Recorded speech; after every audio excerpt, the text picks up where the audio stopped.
यहाँ तो हर वनस्पति चमक रही है। चलिए भैया नीचे चलते हैं। इतनी शीघ्र हार मान गए तुम? नहीं नहीं, मैं तो नीचे तल से हनुमान जी की भांति पर्वत उठाने की बात कर रहा हूँ। पर्वत उठाना इतना सरल लगता है तुम्हें? तब तो एक ही मार्ग है, इतना घोर युद्ध कर कर थक गए। अब एक एक बूटी खाकर ये पता करना होगा कौन सी काम करती है।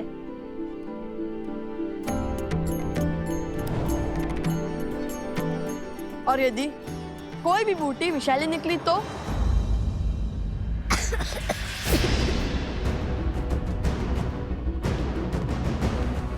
कुश, कुश तुम ठीक तो हो ना? कुश, कुश, कुश उगलो उसे, कुश, कुश, कुश।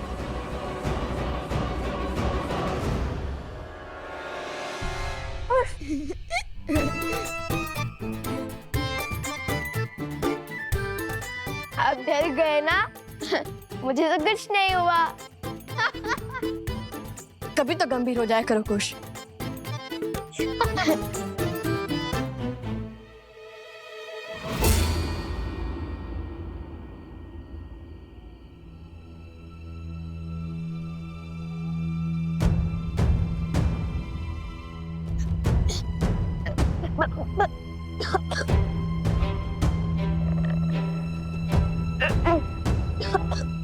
बार बार तुम्हारे जाल में नहीं फंसूंगा मैं।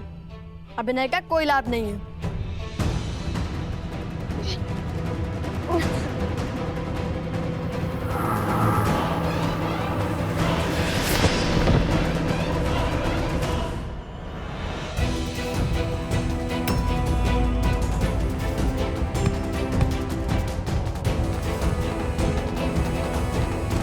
कुश, कुश, कुश, कुश, क्या हो गया तुम्हें?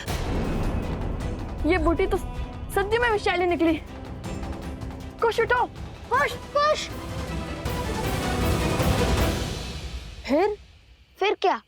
मेरा नीलाकंठ देखकर भैया को विश्वास तो हो गया था, किंतु लगता है विष फैल रहा है। अब क्या करें? भैया अब बूटी खोज लोगे ना? कैसे कुश? तुम्हारी अटपटी बातों से ही तो मुझे नए मार्ग दिखते हैं। तुम्हारे बिना मैं क्या करूंगा?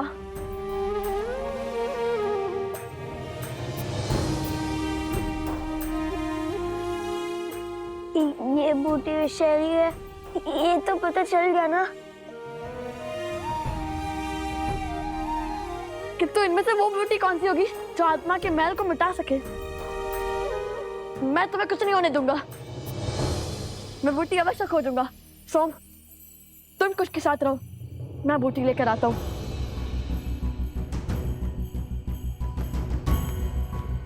आंखें खोलो कुश।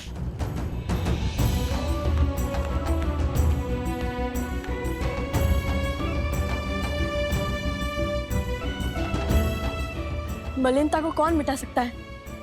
ऐसी क्या पवित्रता हो सकती है? अग्नि? नहीं नहीं नहीं, गंगा? किंतु वो तो यहाँ से कोसों दूर है। हे प्रभु, सहायता कीजिए हमारी।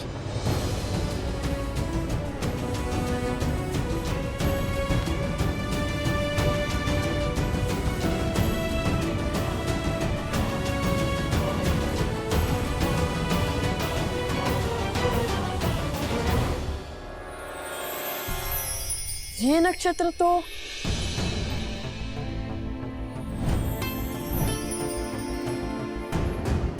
पुष्य नक्षत्र है, पवित्रता का चिन्ह। और पुष्य नक्षत्र के स्वामी तो स्वयं बृहस्पति देव हैं। हे बृहस्पति देव, सहायता कीजिए हमारी। ओम बृहस्पते नमः, ओम बृहस्पते नमः।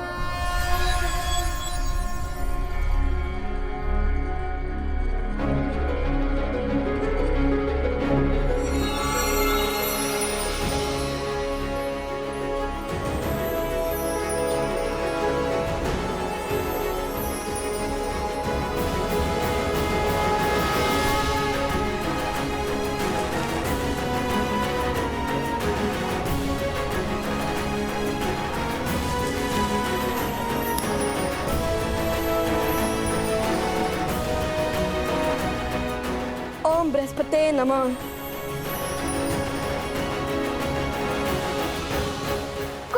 कुश। ओम बृहस्पतिये नमः। ओम बृहस्पतिये नमः।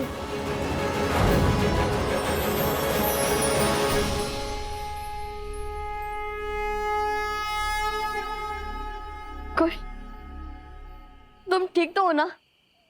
भैया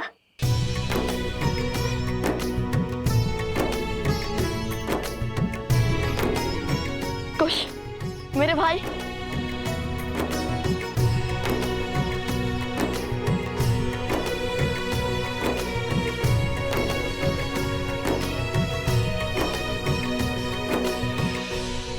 प्रकार भैया ने अपने ज्ञान से मेरी उद्दंडता के कारण आई समस्या का अंत किया।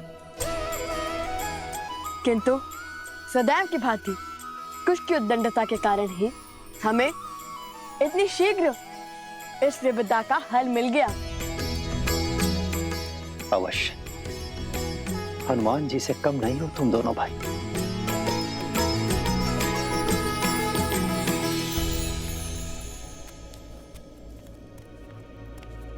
पूरा वन घूमकर पुनः यहीं पर आ गया। मुझे कोई संकेत नहीं मिल रहा।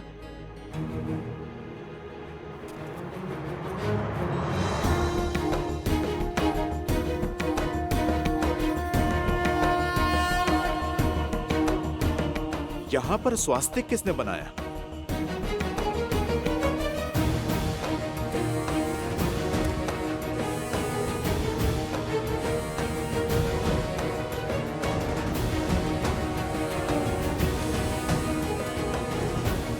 केवल इसी वृक्ष पर चिन्ह है। शीघ्र चलिए, मुझे आप सबको कुछ अलौकिक दिखाना है। अर्थात सीता माता मिल गई क्या तुम्हें? माता सीता तो नहीं, किंतु उन तक पहुंचने की सिद्धि अवश्य मिल गई। सोचिए भाभी श्री, सोचिए।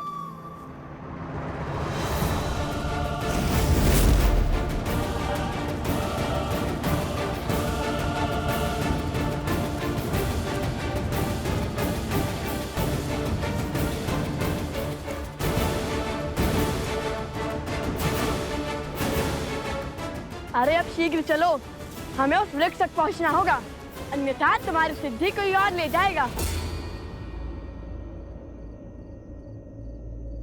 ये कैसा आभास है? मानो कोई दिव्य शक्ति आसपास है।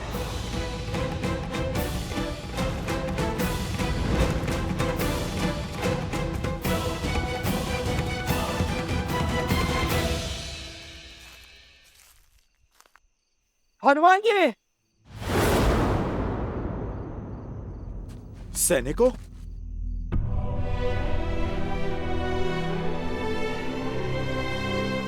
ये किसने किया?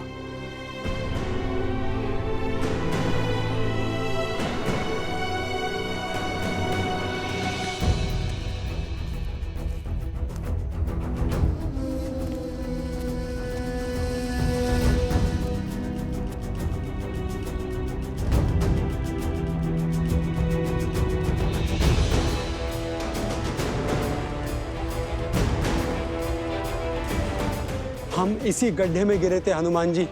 उन ऋषि कुमारों पर जब हम प्रहार करने गए तो उन्होंने हम पर ब्रह्मास्त्र छोड़ दिया। अश्व को पकड़ने वाले भी वो 2 ही थे और बाकी के सैनिक और राजनुज शत्रुघ्न यहाँ गिरे थे।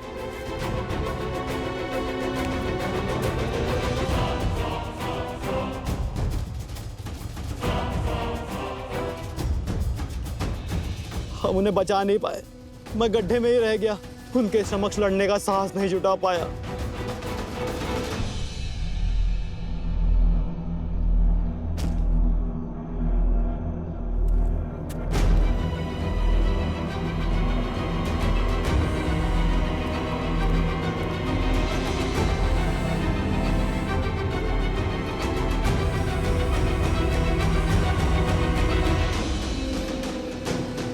ये सब मूर्छित हुए हैं, इनके प्राण नहीं निकले हैं। सम्मोहन अस्त्र के पाश में बंधे हैं, जो केवल देवताओं से ही मिल सकता है।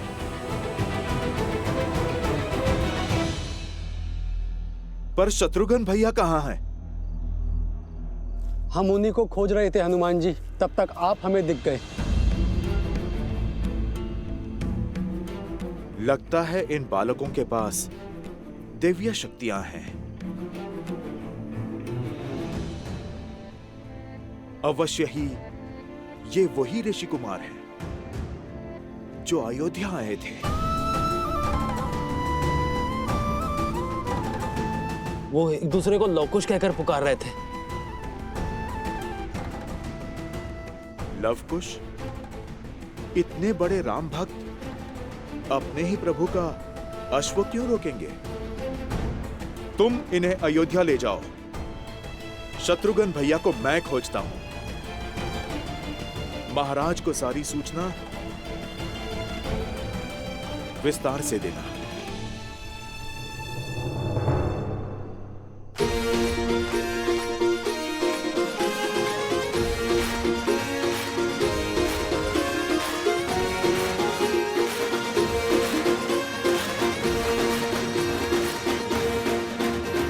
तो तुमने उसे पकड़ ही लिया?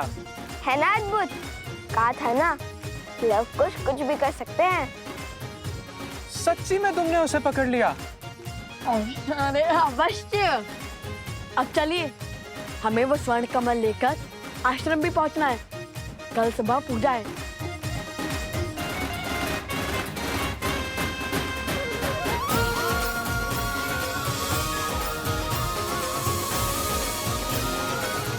प्रभु, अद्भुत शक्ति के साथ लड़ रहे थे वो दोनों ऋषि कुमार। दिव्य अस्त्र थे उनके पास और एक दूसरे को वो लवकुश कहकर पुकार रहे थे।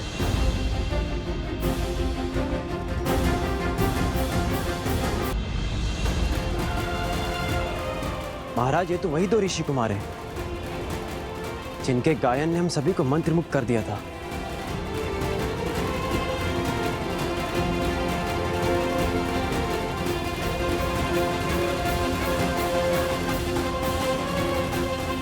उनकी गायन की भांति उनका युद्ध कौशल भी बहुत अद्भुत था।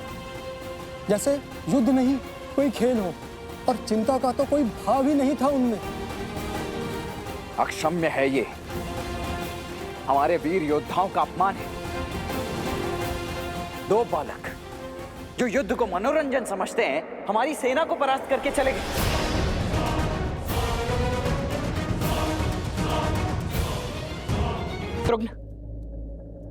शत्रुघ्न कहाँ है?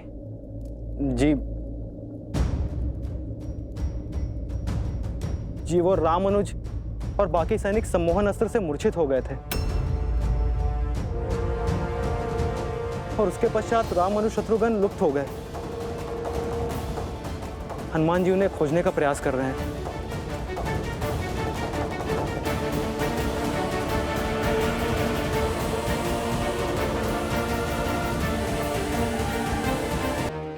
शत्रुघ्न कहाँ है?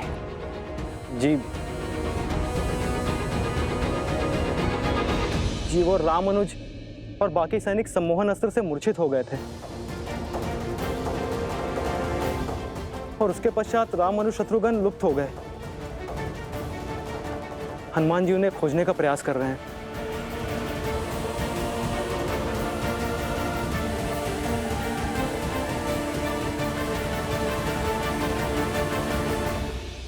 यदि आज अयोध्या की सेना एक तुच्छ से युद्ध में इस भांति पराजित हो गई, तो कल को कोई भी राजा हमारे साम्राज्य को चुनौती देने खड़ा हो जाएगा। भैया, ये हमारी मर्यादा पर प्रश्न चिन्ह है।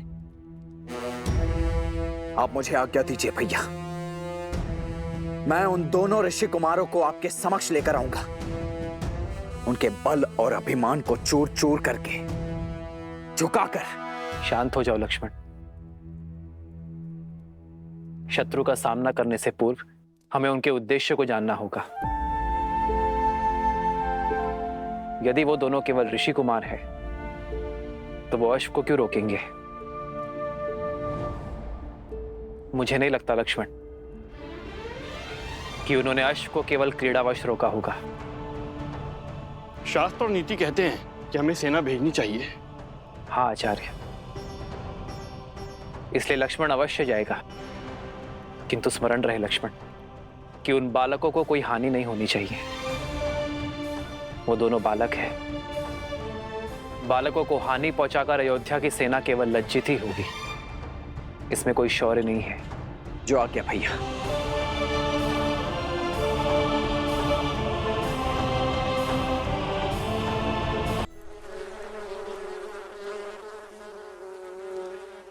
राम के पुत्र दिव्यास्त्र ले आए हैं। अब तो युद्ध और भयावी होगा। अपने ही कुल के संहार के लिए सज्ज है लवकुश। मुझे तो केवल ईश्वर के बनाए प्रवाह में अड़चन उत्पन्न करनी है, फिर मेरा कार्य अपने आप हो जाएगा। जाओ देखो वो आश्रम पहुंचे या नहीं।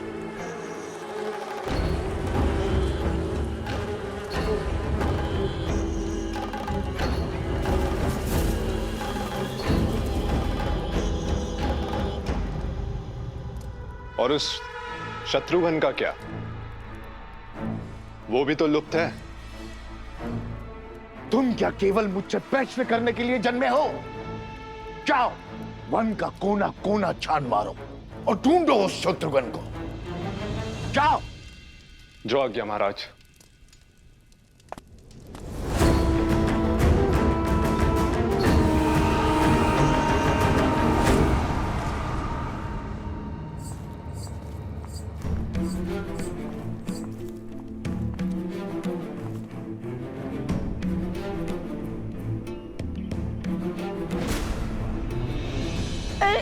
क्या कर रहे हैं भैया?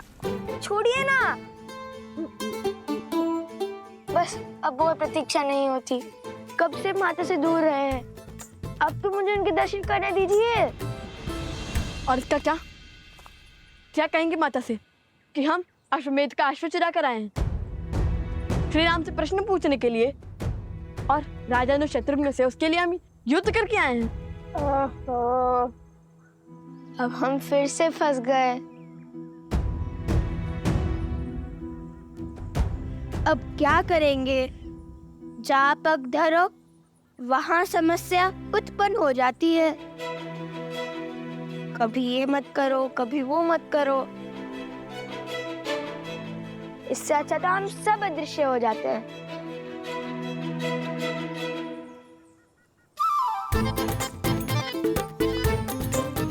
ये क्या कर रहे हो कुश?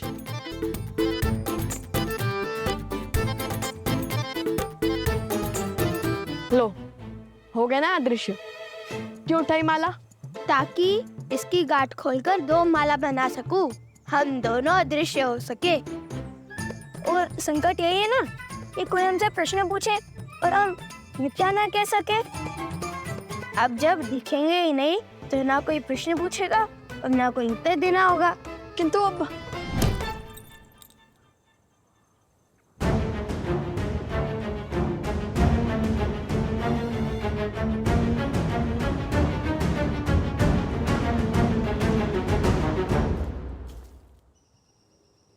रुकिए, बस एक क्षण और। आप मुझे देख। अवश्य।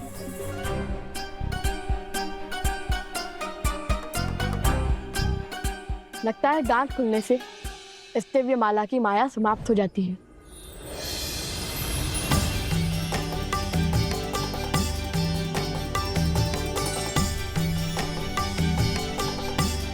अर्थात ये माला माता सीता और श्री राम के भांति है।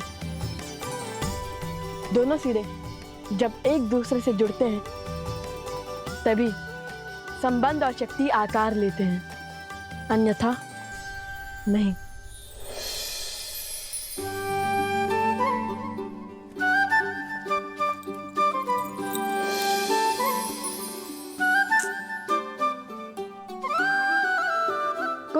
भैया विश्वास रखिए अपने अनुज पर।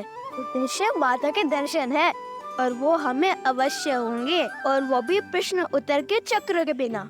वहाँ थे, क्या किया, क्यों किया, इन सब से छुटकारा मिल जाएगा। शीघ्र उनके पास भी तो जाना है जिन्हें छोड़ आए थे, स्मरण है ना?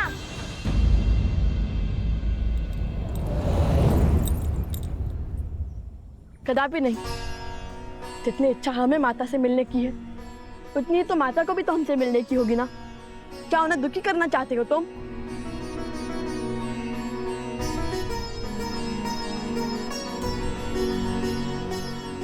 मिल गया हल।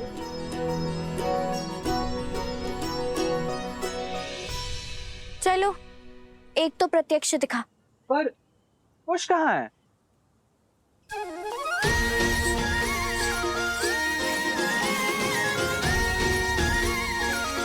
ये रहा।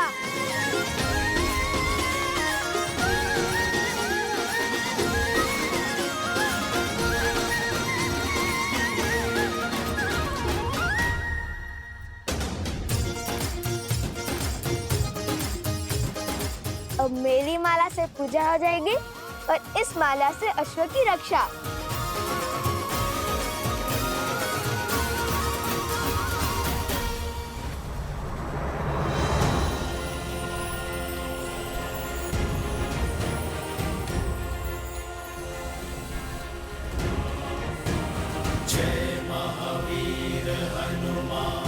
अश्व के 5 चिन्ह, किंतु मुझे तो अब तक कोई अश्व ही नहीं दिखा।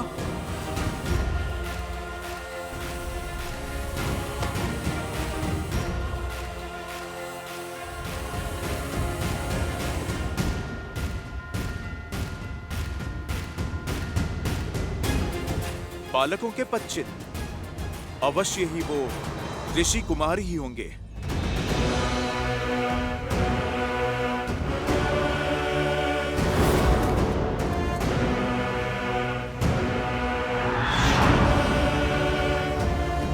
कौन है वहां? कौन है वहां? रुको, रुको।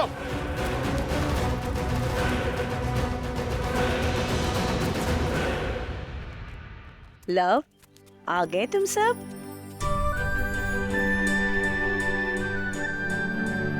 उचित समय पर आए हो। पूजा आरंभ होने वाली है। स्वर कमल कहाँ है?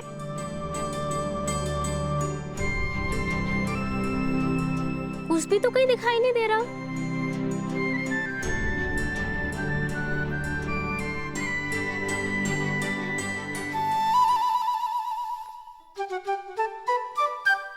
कौन है वहां पर?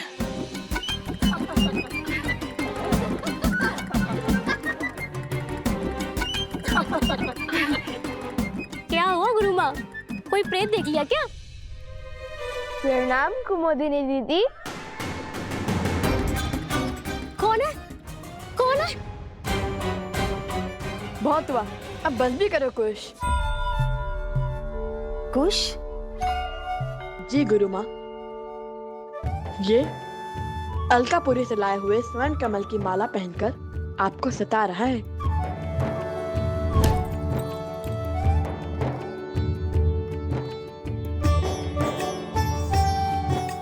क्षमा करे गुरु माँ, बड़े दिन हो गए आपका मनोरंजन नहीं किया, तो सोचा।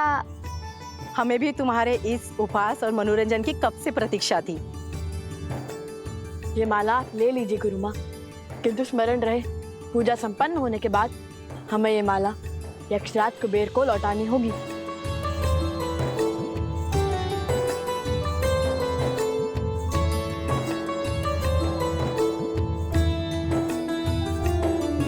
माता कहाँ है?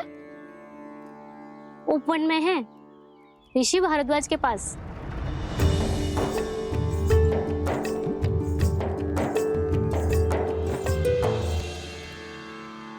पुत्रों के भविष्य का विचार सदा वर्तमान पर हावी रहता है। देवी, आप इस पुष्प की भांति हैं। भूमिजा है, भूमि देवी की पुत्री।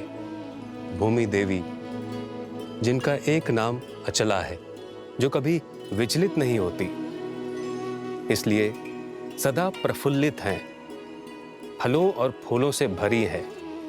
और जब भूमिजा स्वयं भविष्य की चिंता करेंगी, तो धर्म के आचरण में बाधा उत्पन्न होना स्वाभाविक है। चलिए, क्या राम से विवाह करने से पहले आपने भविष्य के बारे में पूछा था? और वनवास स्वीकार करने से पहले यदि भविष्य जान जाते तो क्या आप दोनों वनवास स्वीकार कर पाते?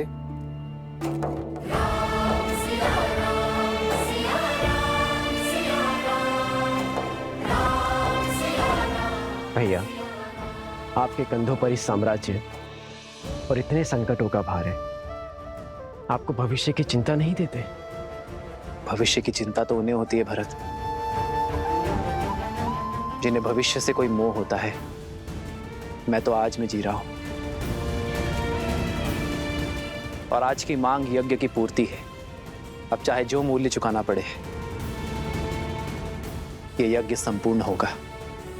और फिर भविष्य की चिंता वर्तमान का सुख छीन लेती है भरत। इसलिए भविष्य जान जाने से कुछ नहीं बदलेगा, किंतु आपका मन अवश्य बदल जाएगा। तो बताइए, क्या अब भी आप भविष्य जानना चाहती हैं?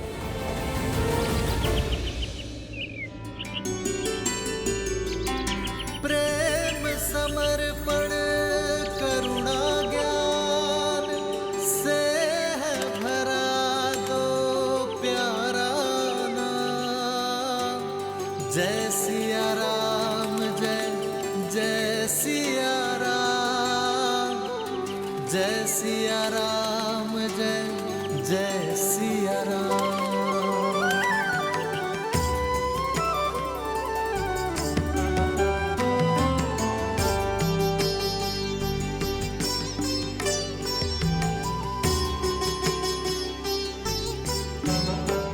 मेरे पति और आराध्य श्री राम ने कभी भविष्य जानने का प्रयास नहीं किया, और अब मैं उन्हीं की भांति अपने संस्कारों पर, आपकी दी शिक्षा पर पूर्ण विश्वास रखूंगी। अपने पुत्रों के भविष्य की चिंता को त्यागूंगी। मर्यादा धर्म के इस पहलू को समझ चुकी हूं मैं ऋषिवर। मुझे आशीर्वाद दीजिए ऋषिवर कि आज के बाद एक क्षण के लिए भी मैं अपने पुत्रों के विषय में चिंतित ना रहूं।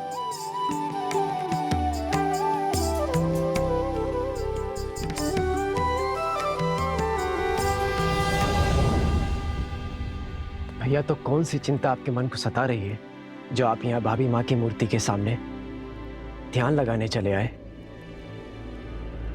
लव कुश की,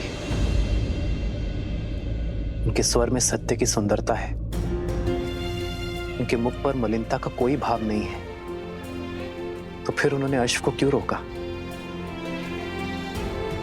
धर्म का उल्लंघन क्यों किया? मुझे आशा तो केवल इतनी है भरत, कि उनके इस कृत्य के लिए मुझे उन्हें हराना या दंडित ना करना पड़ जाए। जब लक्ष्मण उन्हें पकड़कर अयोध्या लेकर आएगा तो उन्हें अयोध्या में ही दंडित किया जाएगा। भैया, मुझे तो शत्रुघ्न की चिंता है।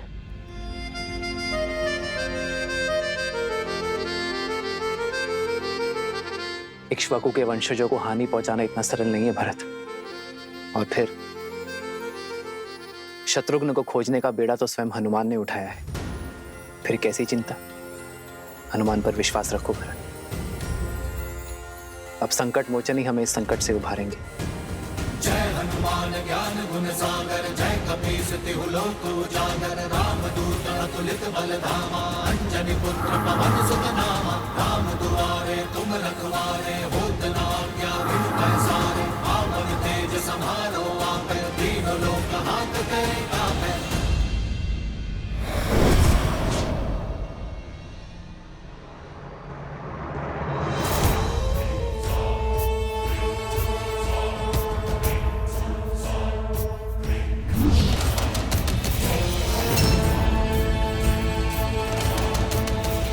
माता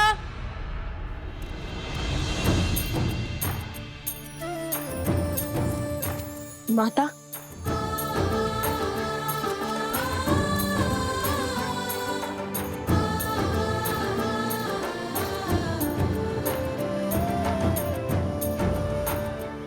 तुम दोनों ठीक तो हो ना?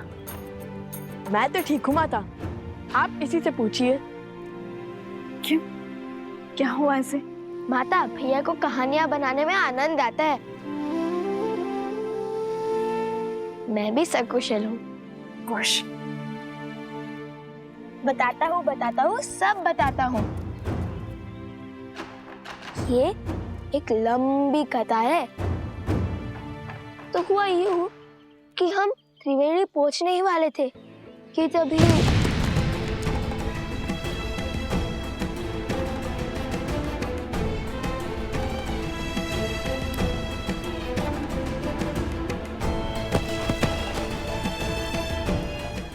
पुत्र पर इतनी बड़ी विपदा पड़ी। तुम स्वस्थ हो ना कुश? बताओ।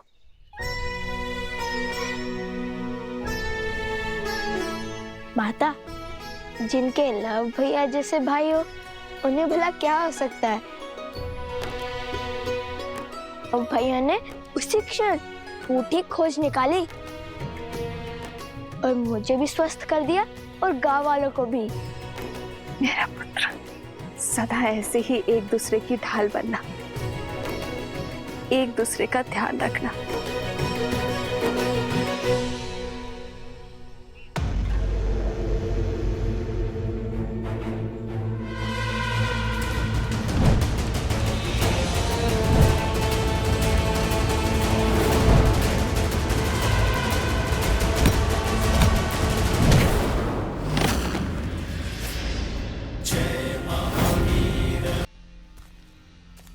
कब तक बचेगा मरकट?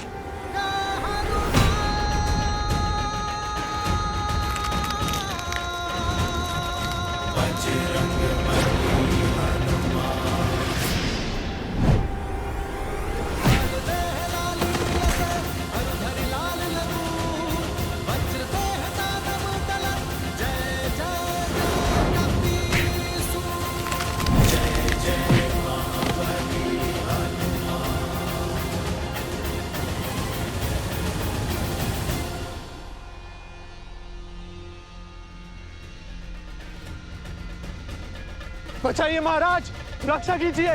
बचाइए महाराज, रक्षा कीजिए। तनिक देखो तो ये दुष्ट जाता कहाँ है और कौन है इसका महाराज?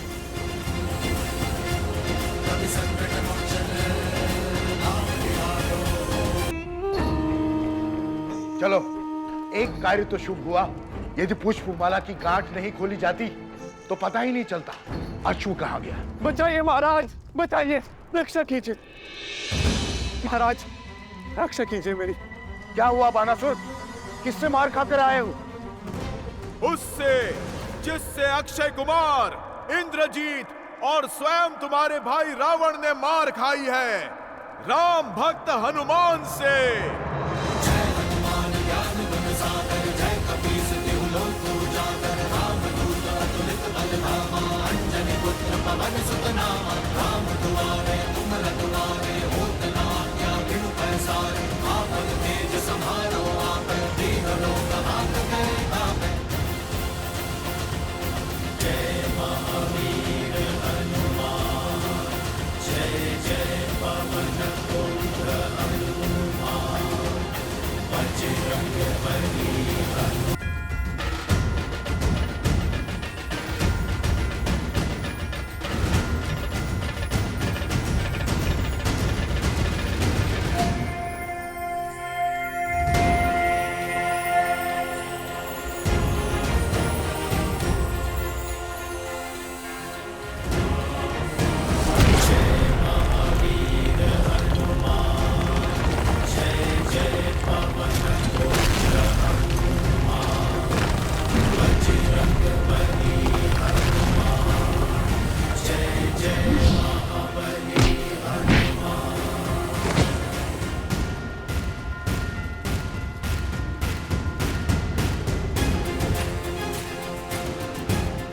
अब आए ना पकड़ में, अब तुम्हें ना माया के प्रयोग का अवसर दूंगा, ना ही छल के प्रयोग का।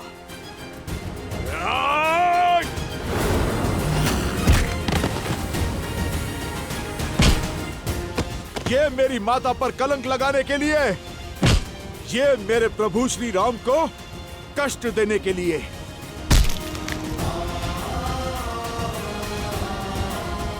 और ये उस राक्षसी सोच के लिए जिसने अयोध्या में एक युद्ध को जन्म दिया।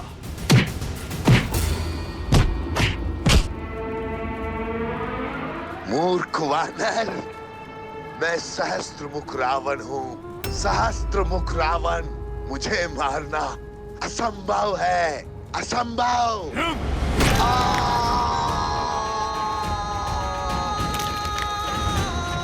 प्रभु श्री राम का नाम लेने के बाद क्या करना असंभव है दुष्ट?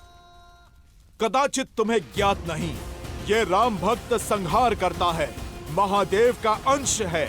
और आज अपने आराध्य प्रभु श्री राम का नाम लेकर तुम्हारा संहार करूंगा मैं।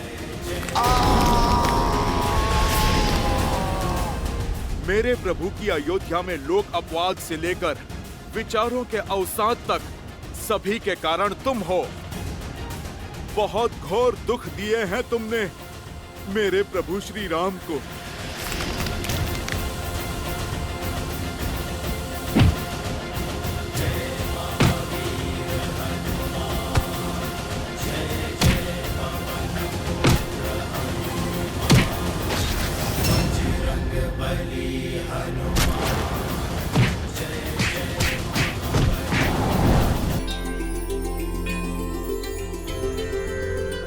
तो फिर आओ मेरे राजकुमारों, भीतर चले।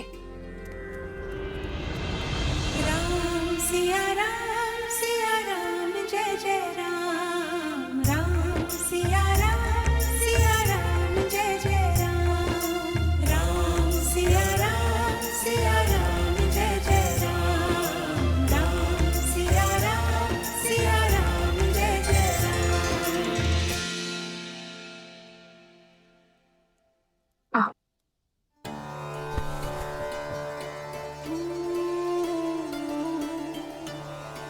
राज्य का प्रतीक चुना।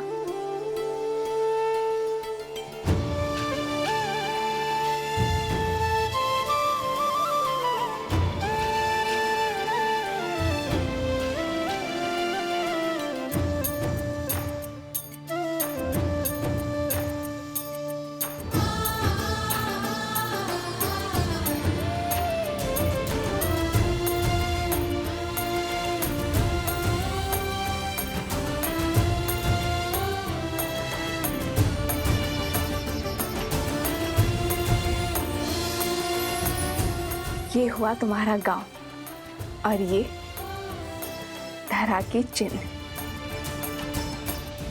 और ये जो घड़ा है ये भूमि देवी का प्रतीक है और स्वास्तिक सूर्य देव का आशीर्वाद।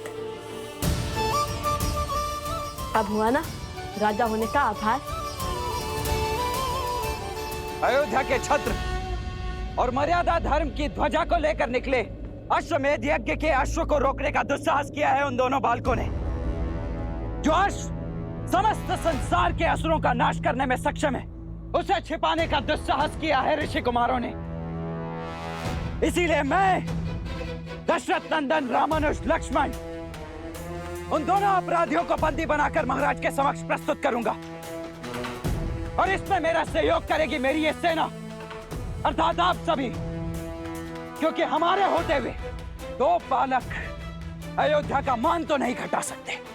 अच्छा, वैसे तुमने जो मुझे कथा सुनाई उसके अनुसार तुम सुबह बूटी लेने गए और रात्रि में लौट आए, तो उस बीच तुम दोनों ने क्या किया?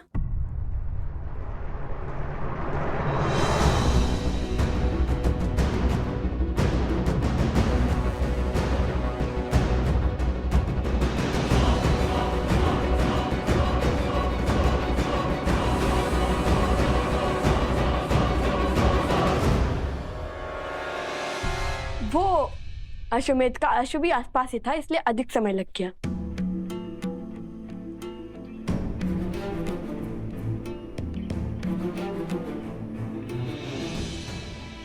राजा के लिए राज्य और प्रजा की हित से अधिक महत्वपूर्ण कुछ नहीं होता। तो तुम दोनों सदा धर्म की आज्ञा का पालन करना, न्याय के पथ पर चलना। हम आगे क्या करने वाले हैं वो जानने में आपको कोई रुचि नहीं? ऋषि भारद्वाज ने मुझे प्रश्न पूछने से मना किया है, और वैसे भी मुझे अपने संस्कारों